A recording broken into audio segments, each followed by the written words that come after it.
வணக்கம். நெருப்பு தமிழர். திரைப்படத்தில் நல்லவங்களாக இருக்கக்கூடிய எல்லாரும் நிஜ வாழ்க்கையில் நல்லவங்களாக இருக்கான்னு பார்த்தா நாரி போயிடுங்க. பிச்சைக்கார பயல்களா பஞ்ச பரதேசிகளா மட்டும்தான் இருக்கிறானுங்க. அதாவது திரையில் ஹீரோவாக இருக்கிறவன்லாம் தரையில் வாழ்க்கையில் இவனை மாதிரி ஒருத்தனை பார்க்கவே கூடாதுடா, பிச்சைக்கார பய கேவலமாக இருக்கிறான் அப்படின்னு சொல்லலாம்.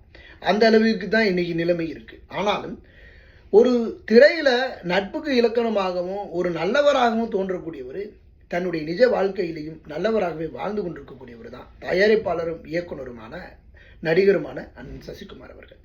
இப்போ இன்றைக்கு நாம் திரைப்படங்களில் சுப்பிரமணியபுரம் என்கின்ற ஒரு திரைப்படத்தை இயக்கி ஒரு தமிழ் சமூகத்தில் ஒரு மிகப்பெரிய வரலாற்று காவியத்தை உருவாக்கியவர் சசிகுமார் தான். சசிகுமாரனுடைய குடும்பம் இது வரைக்கும் எங்கே இருக்கிறாங்கன்னு தெரியாது. பிள்ளைகளெல்லாம் அவர்களுடைய கிராமங்களில் தான் பள்ளிக்கூடத்தில் படிச்சுக்கிட்டு இருக்கிறாங்க. யாரையும் தொந்தரவு செய்வதில்லை.